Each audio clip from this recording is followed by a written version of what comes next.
And this is basically for teaching the teachers.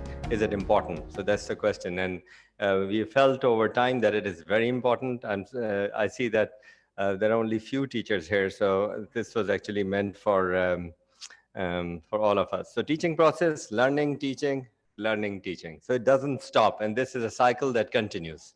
So you learn something, you teach, and then you learn something from elsewhere. So for neurosurgeon, you have to read every day, learn every day, and teach every day. So what are our tasks as an academic physician? We need to be a good person. That is essential to be a neurosurgeon. If you're not a good person, neurosurgery is not for you. You need to be a good physician, surgeon, good scientist, researcher, and a good teacher. All of this is an integral part of being a good academic physician. What is expected from us as neurosurgeon? Knowledge of general medicine, neurosurgery, surgical skills, gain as much experience as possible. Communication skills should be good. You know, if you want to be a good physician, you should be able to communicate. MashaAllah, Mumtaz Saab is sitting in front, a lot of good communication skills there that we have learned from him. Scientific skills, you should be able to do good research. We have Shahzad sitting here, a lot of research with him. And you need to be a good teacher. Most physicians are amateur teachers who teach in sensitive manners. By that, we mean that we're not able to do what we should do. Basic components of the residency training has less changes for the last 100 years. So we need to be thinking, we need to be having more time of thinking and seeing what can we improve, where we can improve, how can we improve ourselves. Why do we need good teachers? Medical knowledge multiplies 2 times every 4 years. And this is more so for neurosurgery and more so for spine surgery, because spine surgery is changing. The whole curriculum nearly changes every couple of years. The easiest way to capture the knowledge is with meetings and courses. How to be a good teacher? You need to know the learning objectives. You need to be able to communicate, make a good presentation, prepare good slides, and summarize well. I think Nicolai and myself have got a similar kind of talk coming here. So this is something he's presenting, how to give a talk. So your slides, your total presentation experience is a mixture of how you interact with the audience, what you say, your slides, your presence, and if you give handouts later on so that they can read up.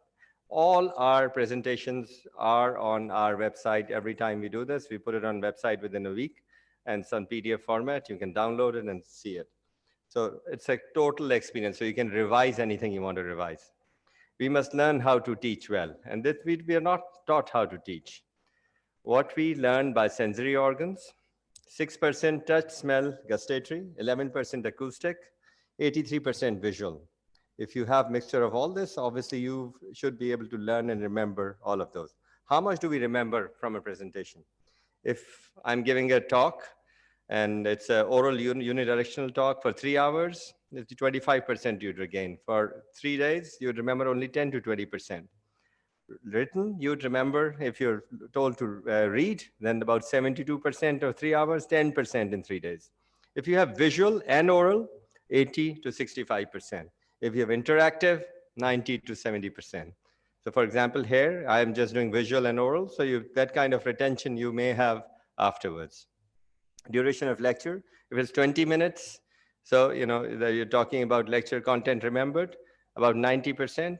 And then if you go on to about, if it's a 30-minute, then 75, then 80 minutes, and 62. So everything keeps going down as the duration increases. It's like a song. After 3 to 4 minutes, you get bored. You want another song. So it's something like that. Order of a talk should be introduction,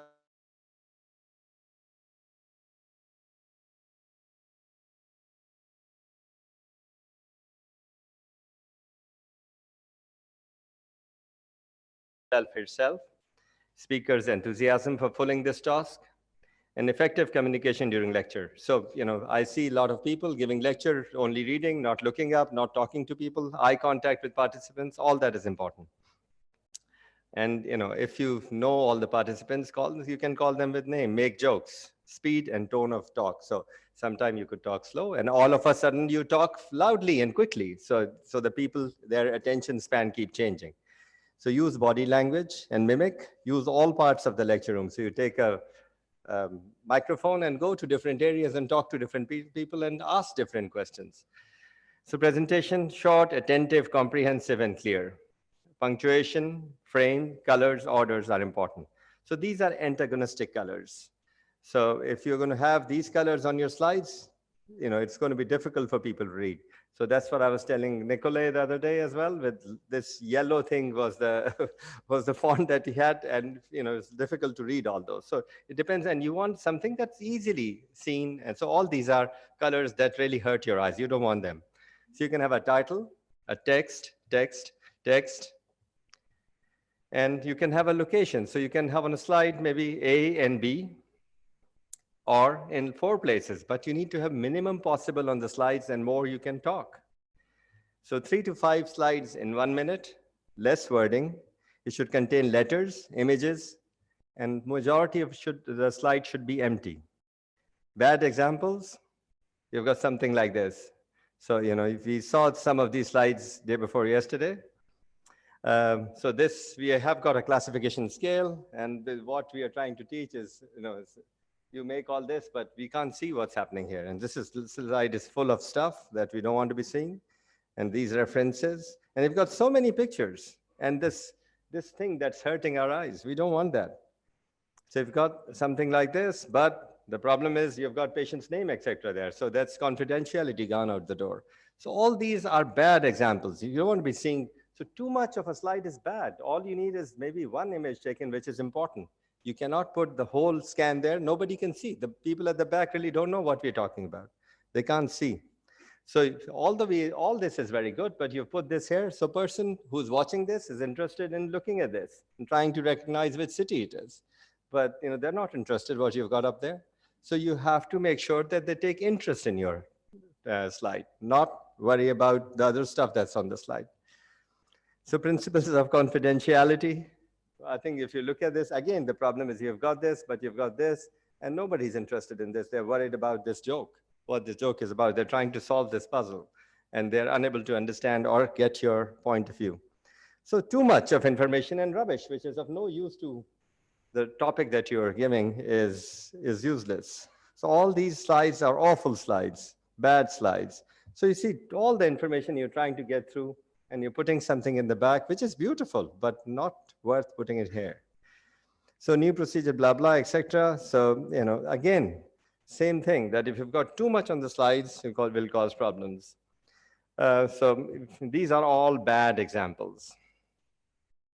So most common presentation mistakes, reading slides only. So you turn around, you read, just read. So we had a couple of presentations like that. We don't want that. And we can improve. We just said neurosurgery surgery is all about improvement. Look at yourself, what you did today. Can I do it better? If you're giving too much information. So there is a lot of information that we don't have to give all the information to you. Some of that is very important that we need to give. So you need to cut down on slides and change attention of the audience to other subjects. And it's important to obey commands. Our friend again and again tells me that my time is up. Take home message, speakers must use communication skills, clear and comprehensive. Short talks are more memorable, and obey the time. So master studiorum, repetition is the mother of learning.